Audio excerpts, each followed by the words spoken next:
Selamat malam Pak Hananto, dengan kami dari kelompok 3 akan membahas, UAS pendahuluan kami, yaitu dampak negatif penggunaan media sosial berlebihan berdasarkan kacamata psikologi.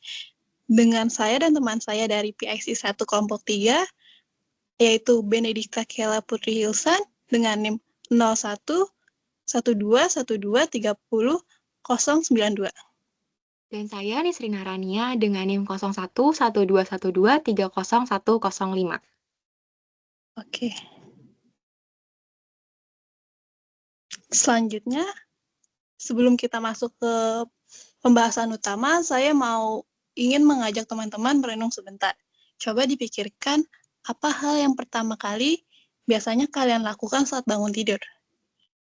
Kalau jawabannya membuka media sosial, kalian tidak sendirian.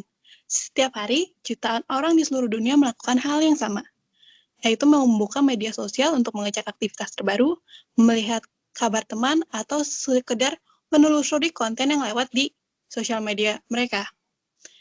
Kebiasaan ini tidak terlepas dari perjalanan panjang media sosial, yang dulunya sangat sederhana, namun kini berkembang menjadi bagian penting dan cara kita berinteraksi dalam hidup sehari-hari. Awalnya, platform seperti Facebook hanya untuk dibuat menghubungkan teman dan keluarga, tetapi seiring berjalannya waktu, media sosial berevolusi menjadi kekuatan besar yang mempengaruhi cara kita berkomunikasi, cara kita berpikir, bahkan cara kita memandang diri sendiri. Setelah Facebook muncul 2 dekade lalu, kemudian hadirlah Instagram, Twitter, dan TikTok yang semakin memperluas dampaknya. Hasilnya, miliaran orang kini mengintegrasikan media sosial dalam rutinitas mereka sehari-hari tanpa disadari. Hal ini ikut membentuk kebiasaan mereka, perilaku, hingga kesehatan psikologis mereka. Selanjutnya akan dibahas mengenai teman saya, Nisrania. Lalu, seiring berjalannya waktu, keterlibatan pengguna media sosial meningkat secara signifikan.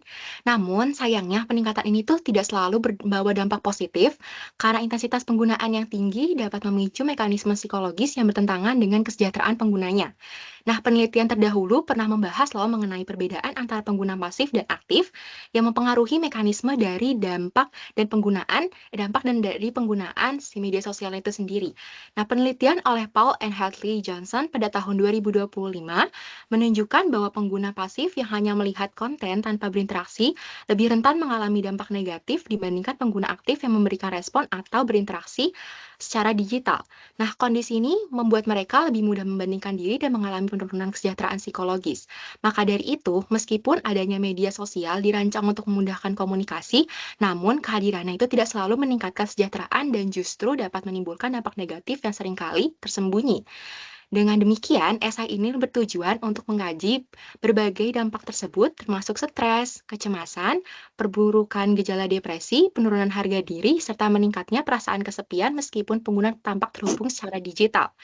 Dan sebagai penutup, pernyataan tesis dari esai ini adalah penggunaan media sosial yang berlebihan berdampak negatif seperti meningkatnya stres dan kecemasan, memperburuk gejala depresi, meningkatnya social comparison dan penurunan self-esteem, serta meningkatnya rasa kesepian.